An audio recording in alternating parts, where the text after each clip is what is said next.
transition to our next guest. His name is Dr. Dorag. He is from New Zealand. I've had the privilege, and so has Juliet, of traveling over to New Zealand on several occasions at this point. Dr. Dorag has an amazing team of people that's growing all throughout Australasia. We've been blessed to know him as a friend and as a professional. He just imagine being a medical doctor in today's world. And you know how strict the pharmaceutical industries are about it's their way or no way. And you can have your licenses stripped away if you don't buy in hook, line, and sinker to those specific messages. And Dr. Dorag is retired now as a medical doctor, and he's giving he's giving his wisdom and his insight to talk about the industry as a profession and where Dr. Wallach really fits into that. But I know today he wants to talk specifically, and he want to pick his brain. So when you get a chance to friend him on Facebook or really get to know more about him, you'll find that there's a lot of depth behind Dr. Dorag. And today I think he wants to talk a little bit about managing expectations when it comes to eating right and supplementing and thinking about the different, strategies there are for maintaining and losing weight and being healthy. So do me a big favor and don't let them think that we're boring here in Colorado. Please help me welcome Dr. Dorag.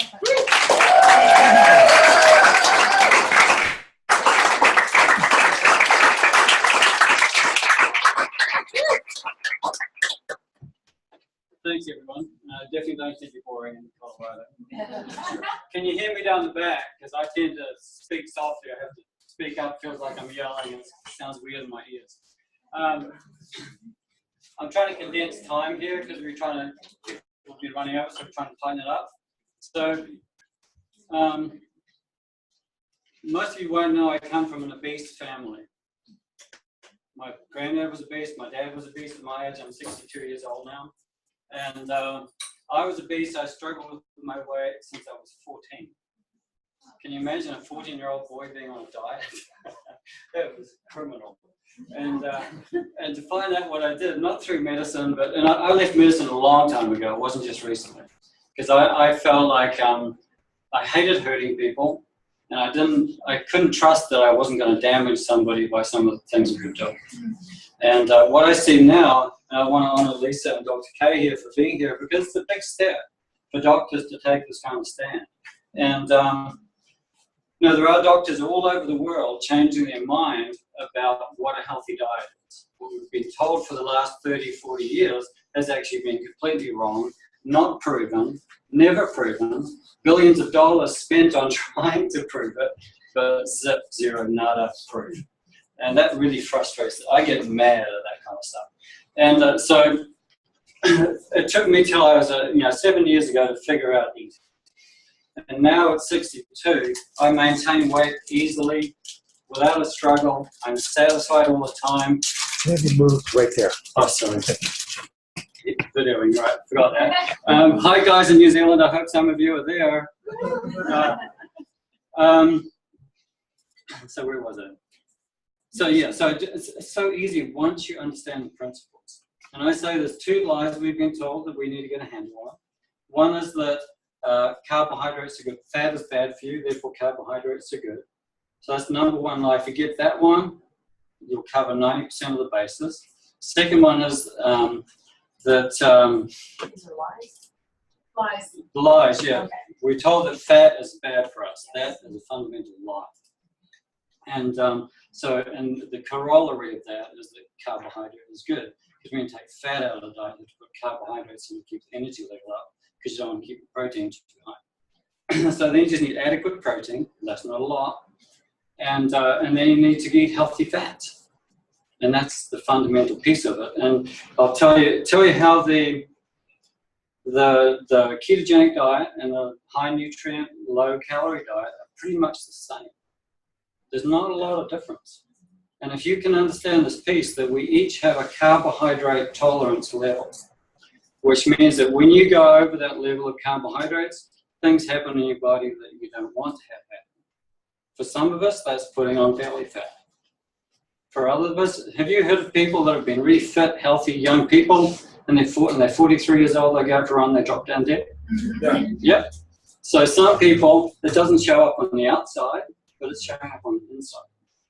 So the whole piece about those two diets, the nutrient dense, calorie low, and the What's the only ketogenic diet have in common? What is it? No carbs. Low carbs. You can actually go to zero carbs. Your body does not need carbohydrates. You do not need to add anything in. Why is that? Because your liver can make all the carbohydrates your brain needs. So you actually, there are zero carbohydrates needed in our diet. Trouble is we like them. And one of the reasons we like them is when we were going through that whole period of evolution, if you're still working with the evolutionary principles, is that you had to fatten up over the summer to last through the winter, right? So we've been designed to like sweet foods, some of us more than others. And I was a real sweetaholic. You know, brought up in a bakery. My favorite, I used to eat sugar straight from the sack because it used to come in big lumps. You know, but anyway, so if you can understand that, you think what your job really is to do is to identify your level of carbohydrate tolerance. And for me, that sits around 20-25 grams of carbohydrate a day. For some people, they're going to be more like 40 or 50. And to give you a picture of that, have you heard of that statement, an apple a day keeps the doctor away? Mm-hmm. How many carbohydrates are in a medium-sized apple? 20. So if you're eating one apple a day and your carbohydrate tolerance is 15, you're already blowing your budget. I call it a budget. It's like, you have so many dollars to spend in the day, and I know that I have 20 to 25 carbohydrate dollars to spend in my day. So I saved it from lunch. You know how much one of these is? Doesn't mean you don't have chocolate, but one of these is 5 grams. So that's a quarter of my carbohydrate budget. And so that's where I see is that the thing with the nutrient dense, calorie low, and the ketogenic diet is they both keep your carbs way down. And for some people who are more insulin sensitive, meaning that they don't like to create too much drama with carbohydrates in their body, then they could handle 30, 50, maybe even 60 grams of carbohydrates a day and still be losing weight, getting all their goals. But other people may have to go right back to 10, and some people would have to go to 0. And the only way you can do that with supplements is you need to shift from, say, tangy tangerine powder to the pill. Yep, so you can do that with supplements. You got a quick question? So the way you test it is just start at a level, see if you're getting results. Yeah. And then adjust accordingly. That's exactly it. The best way for 90% of people, 20 grams a day will cover 95% of people. So that's why the ketogenic diet works actually with 20 grams. And but for a lot of people, you can still work. You can still lose weight without going into ketosis. You can still lose weight without that. So that's not such a big a deal. And one of the biggest mistakes people make with the low carb LCHF or low carb high fat approach is they think they need to eat lots of fat at the beginning. And that's not true. Because what you want to do is, if you go low carb enough, what happens is that your hunger drops out. Have you noticed that? Yeah? Your hunger drops out, your mind wakes up, you might feel a bit crazy for a little while, like Marianne. So you might feel a little crazy for a little while, but then you settle down and everything starts to. So what can we eat? And you people stop texting me. I am listening. Denise has said, listen to this guy. I'm like people. I just eat like 6 apples a day and 5 pieces of chocolate. So I'm like it. And I thought I was on a diet. Yeah. Derek, I hate you. I do this to so many people. Just, we all have our favorite things. I mean, part of it is getting that idea that I've only got this level of carbohydrates, and you need to find out what that is. That's your individual responsibility. No one else can teach you that. So you've got, the best way is to drop it down, and then once you're going down, you're going in the right direction. At any point there, you can test. How do you test? Do you have a whole apple extra a day? No way. Maybe a quarter of an apple. Maybe like Sanjeev's thing, like a third of a cup of blueberries. 5 almonds. That's how you test. So you go right down, you get the feeling good, and then you'll test. You'll just take every day for a week. you'll just add in a quarter of that. What happened on the way, like you just said, what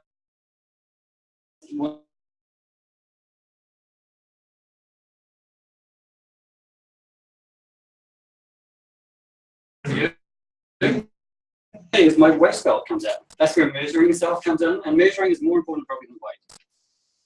So if you're like they say that one of the keys to longevity is your waist to height ratio. So if you can get that down below, your waist needs to be less than half your height, then you're doing really well. But remember, it's not just that, because there's all sorts of things going on inside, and so if you're not getting that inside thing going, then that's where you can't just really work on what's going on the outside. There's one more, and I'm just trying to keep up with time. The other thing I'd like to talk about is intermittent fasting. So one of the ways, because basically our bodies each individually react different to carbohydrate. That's why we've got a different carbohydrate tolerance level. And so some people's body is to take that carbohydrate out of your bloodstream, turn it into, get it out of the bloodstream into the cells. And if the cells that are supposed to take that stuff up are already full, and into fat, and you can't get any more in them. And so the body just says, scream louder. It's like an angry parent that doesn't know what it's doing, just that the kid not doing something right, just thinks the parent thinks it has to yell louder. That's like what the body's trying to do with insulin, trying to get rid of the carbohydrate, because you only have 1 teaspoon of sugar in your bloodstream.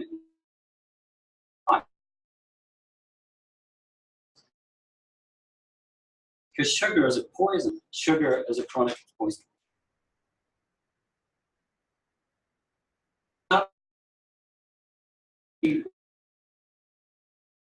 Your mind around sugar easier. And so some people, the whole, where was I? I'm trying to talk. So basically it's about getting that relationship with insulin through your carbohydrate level. If you do that, then everything else will come clear. And so one of the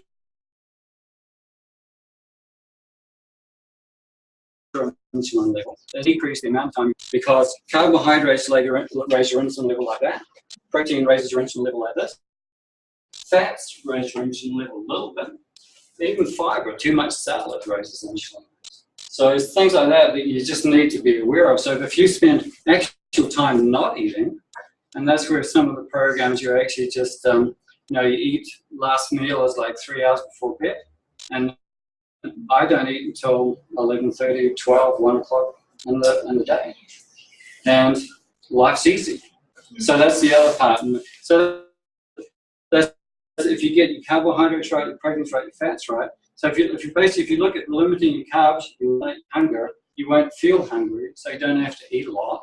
And that actually, so then what will happen is that when your body wants energy, the other thing that insulin does is that when you eat carbohydrates, it actually takes the sugar out of your blood, stores it away, but it actually locks away your fat stores.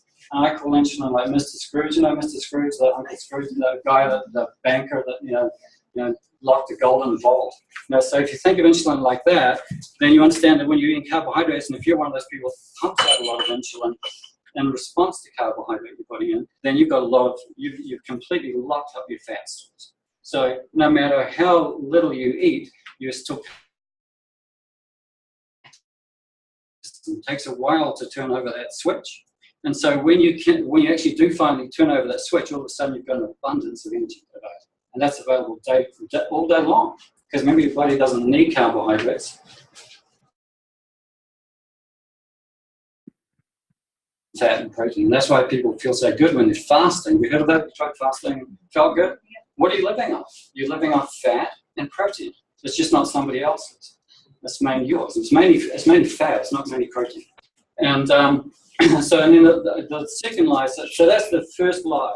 We've been told that fat is bad for us, and therefore all those other history of diet education comes in with being all wrong. And so if you can figure out that what we're doing is trying to re-educate you on what a healthy diet is. And the main thing is carbohydrates down. When you get your body weight down, you can increase your fats. But until then, you don't need to, because you've got plenty. And then the second lie is that, and the guys that told you that fat was bad for you are still telling you this today. There's a lot of doctors all around the world starting to talk about really getting carbohydrates down. That's the big mistake we made. But all of those doctors, most of them, are still telling you this other lie, and it's you can get everything you need from a healthy diet. Yes. And I say, doctors who told you the wrong things about what I'm more likely to be wrong. I could be wrong. That's this stuff you will know because that's Dr. Moss' expertise. So, Scott, back to you. All right, thank you. Please thank that.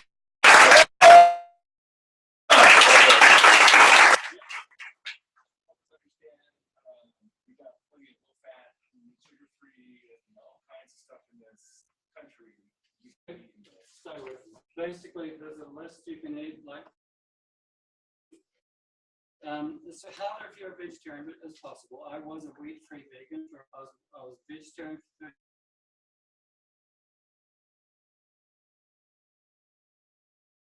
Like rosacea, blepharitis, cancer, and then my blood fats went bad, and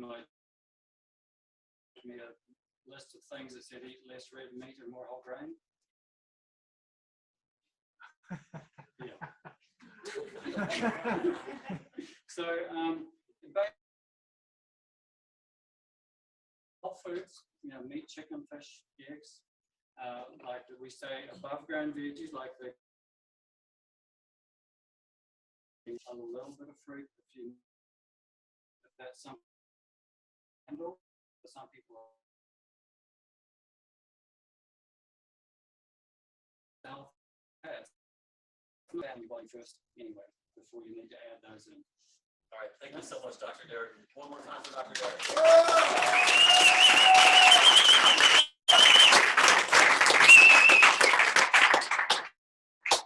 All right, we're going to wrap this up in 6 minutes. Okay, so buckle in. We've got one more person I want you to hear. It's a few minutes. We're going to whet your appetite because the next time we get together, we're going to hear a little bit more from this person. But he and his wife have become 3-star executives with Longevity. They live right up here in just a little bit north, near where we live in Windsor. And I've learned a lot from this gentleman over the last year or so. They've been part of Longevity. He and his wife achieved Rookie of the Year last year, along with Jen Kasperchek. If you remember Jen Kasperchek, she's visited here as well. She lives up in North Dakota.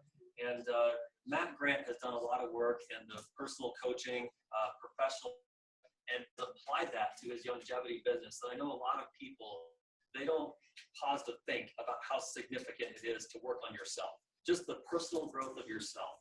Isn't it easy when we can point the finger at everybody else and say, oh, look at what's wrong with them. And we start finding the flaws in everybody else. But the quickest solution to about everything is to take responsibility for yourself. What can I do? It's hard to fix the world. It's hard to solve all the problems of the community. But where do you think it starts? Ourself, right? If you can be the best person that you can be, then don't you think that's contagious? And don't you think it's attractive at the same time when you know that you're taking responsibility for yourself? And so someone that's done that very well is Matt Grant. Please help me. Matt Grant.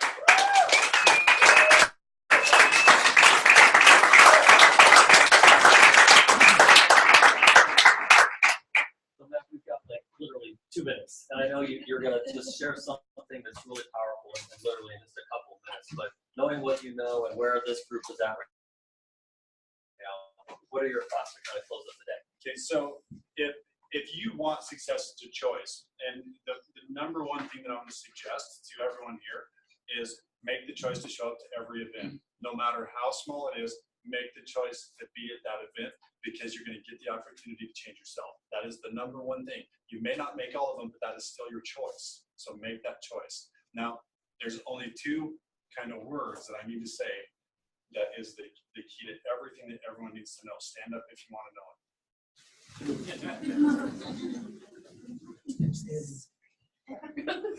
He's standing. But before I give you those 2 words, I want to say how thankful I am for Tom and Denise and the people that take care of the logistics around here.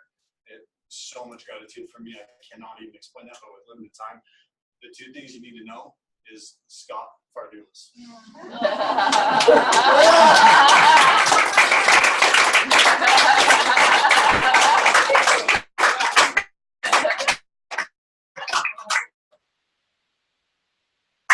That was very nice. I had no idea. I learned something about myself. That was good. I just took some notes. Mac, thank you. That was very kind and very generous. Denise, but anything from you, because we'd love to have you help us wrap up this day as well. You guys, thank you. We're going to jump on the radio right now, and I'm thrilled that you all came. By the way, I wish Nikki was still here. Okay, Yes. who has a mother here? Anybody have a mother here? Here, in this room. No, in this room. We all have mothers. Me! I have my mother's here. Yay.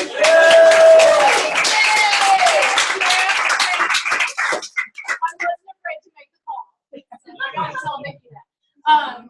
So anyway, thank you guys for coming out and honoring Colleen and Derek for coming such, from the southern hemisphere. And what? He's saying, confess that I'm the one that made with not bringing the stuff, which is totally not. Thing by the side door. I think I said it to Dominic, however, and not Tom. Exonerated. Let's see. First, You have 3 generations here. I had 3. Yeah, I have 3 generations. That's true. Wow. Yeah. The other thing is, do we know that the next Super Saturday, Julia? Well, 14th? No. Is it for sure? Because there was the possibility of the 4th, because that's when Alex was talking about maybe Okay, the so virtual training. to be discussed.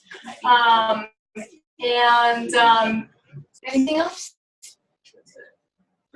You guys schedule it still.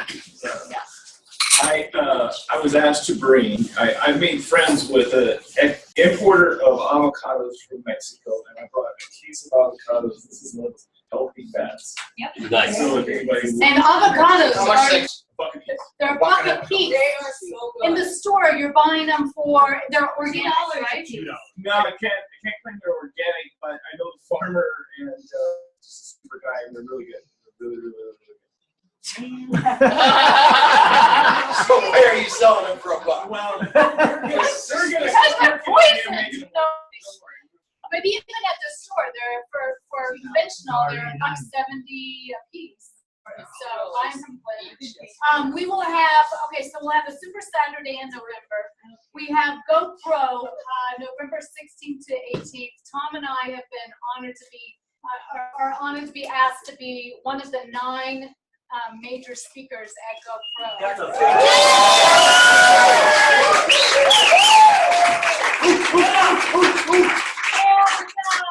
Tony Robbins and Pitbull, so that'll be fun. And then we will announce a Christmas party. And here's the thing: we're moving into the holiday months. We have everything here to be able to. You can Christmas shop in your own back office. Isn't that cool? Yes. So thank you guys. Go enjoy your weekend. Hold on just a second. Just a second. One more thing. Hold on just a second. So when you leave here today, like that graph right there, you have 2 choices. You can head this direction or you can head this direction. Let me give you an example, just a mindset to take out of here today. So no matter what you think of it, how many of you have heard of the Bible? Raise your hand if you've heard of the Bible. No matter what your opinion is of the Bible, just raise your hands. Okay, great. So that's pretty much unanimous. Let me just give you a thought about something that you'd find in there if you were to look. You ever heard of the term lukewarm? Yeah. You've heard of the term lukewarm? Yeah. Okay. Have you ever had a lukewarm meal? Yes. Have you ever had a lukewarm bath? Yes. Have you ever had a lukewarm relationship? Friend, family member, something like that? Yeah. Have you ever felt lukewarm about yourself? Yes. Have you ever felt lukewarm about your outfit? Have you ever felt lukewarm about the day? Just feelings in general. Did it do you any good to be lukewarm? No. It didn't, did it? Okay, so let's figure out right now, are you going to be hot or are you going to be cold? but it's better to be one or the other and just take a stance, because lukewarm is absolutely useless. It does nothing. If you think about lukewarm applied to all those examples, and we could make a litany of examples, lukewarm is worthless. So it doesn't do anything. Hear you, when they observe you, when they are participating with you, what's their impression of you? Are you lukewarm? Because if you are, they're going to shun you, push you away, spit you out, whatever you want to look at it as. It's not going to get you anywhere. So my point is this: with all the things that you learned today, with everything you gleaned, whether it was a message, a speaker, knowledge about the business, be hot.